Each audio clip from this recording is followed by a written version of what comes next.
Hello बच्चों, let's read this question. So the question says, large sections of Muslims did not respond to the call for a united struggle during civil disobedience movement. Explain. Some of the Muslim political organizations in India were lukewarm in their response to the civil disobedience movement. Examine the statement. यहाँ पे दो statement दिए गए हैं जिसमें ये कहा है कि मुस्लिम्स ने या मुस्लिम पॉलिटिकल ऑर्गेनाइजेशंस ने सिविल डिसओबीडियंस मूवमेंट में एक्टिव पार्टिसिपेशन नहीं किया. उसके रीजंस बताइए. Let's see the key concept. So the key concept is religious divide in national movement. अब इंडिया में हमेशा से ही एक रिलीजियस डिवाइड रहा है हिंदूज और मुस्लिम्स के बीच में. वो रिलीजियस डिवाइड नेशनल मूवमेंट के टाइम पे भी रिफ्लेक्ट हुआ. Let's see the pointers. First point is association of Congress with Hindu Mahasabha. After the decline of the non-cooperation Khilafat movement, a large section of Muslims felt alienated from Congress. From the mid-1920s, the Congress came to be more visibly associated with openly Hindu religious nationalist groups like Hindu Mahasabha. क्या होता है, पहले तो कांग्रेस एक non cooperation खिलाफत movement launch करती है जो कि एक इंटीग्रेटेड मूवमेंट होता है हिंदू मुस्लिम यूनिटी का.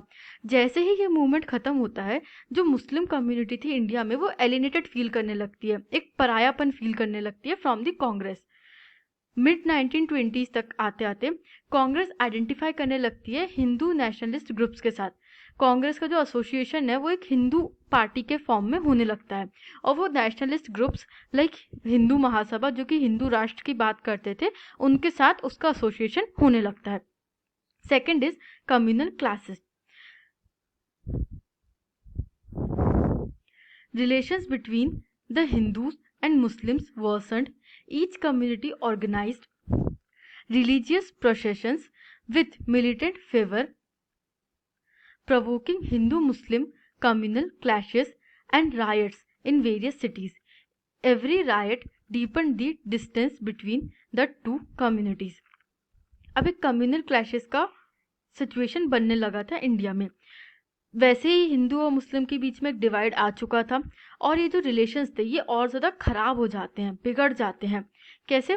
रिलीजियस प्रोसेशंस निकाले जाते हैं, जो धार्मिक रैली वगैरह होती है वो रिलीजियस प्रोसेशन निकाले जाते हैं विथ मिलिटेंसी. उसमें क्लियरली मिलिटेंट फेवर विजिबल हो रहा होता है, मतलब मिलिटेंसी विजिबल हो रही होती है और इसकी वजह से दोनों तरफ से हिंदू और मुस्लिम्स में राइट्स होने लगते हैं जिससे कि और डिस्टेंस बढ़ने लगता है. The third is issue of demand for separate electorates. Some of the Muslim leaders demanded separate electorate for Muslims which was not supported by the Congress leaders. अब क्या होता है, एक डिमांड पुट अप कर दी जाती है ब्रिटिशर्स के सामने सेपरेट इलेक्टोरेट की, और जो सेपरेट इलेक्टोरेट होता है कांग्रेस लीडर्स का मानना था कि यह सेपरेट इलेक्टोरेट सिर्फ देश को डिवाइड करेगा, एक कम्युनिटी को सेपरेट कर देगा. तो ब्रिटिशर्स के सामने जो डिवाइड थी वो ब्रिटिशर्स के एजेंडा को तो फुलफिल कर रही थी, डिवाइड एंड रूल वाले, और इस चीज़ को कांग्रेस लीडर्स बिल्कुल भी पसंद नहीं करते हैं. इस वजह से भी क्लैशेस होने लगते हैं कांग्रेस लीडर्स और मुस्लिम लीडर्स के बीच में.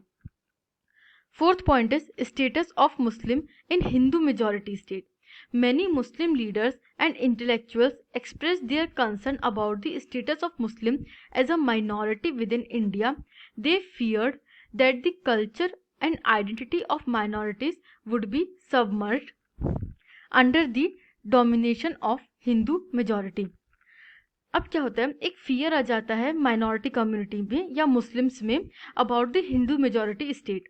दे फियर्ड कि जो उनकी आइडेंटिटी है और जो उनका कल्चर है वो माइनॉरिटी कल्चर के फॉर्म में इंडिया के हिंदू डोमिनेटिंग सोसाइटी में दब जाएगा और एक माइनॉरिटी फियर उठने लगता है, fearing the domination of the Hindu majority. Fifth point is issue of reversed seat in the Central Assembly. Muslim League led by Muhammad Ali Jinnah demanded reservation of seats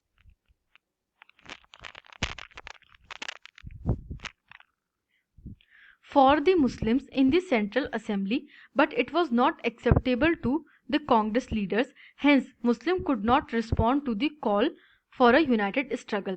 अब मोहम्मद अली जिन्ना जो कि मुस्लिम लीग के leader होते हैं वो डिमांड करते हैं कि हमें रिजर्वेशन चाहिए इन दी सेंट्रल असेंबली. बट ये जो डिमांड थी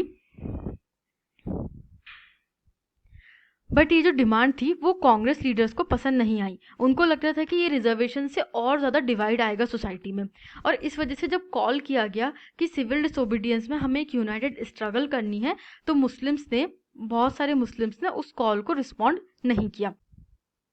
इस वजह से हम कह सकते हैं कि सिविल डिसोबीडियंस मूवमेंट में मुस्लिम कम्युनिटी ने बहुत एक्टिव पार्टिसिपेशन नहीं किया। I hope you understood this question. Thank you and best of luck.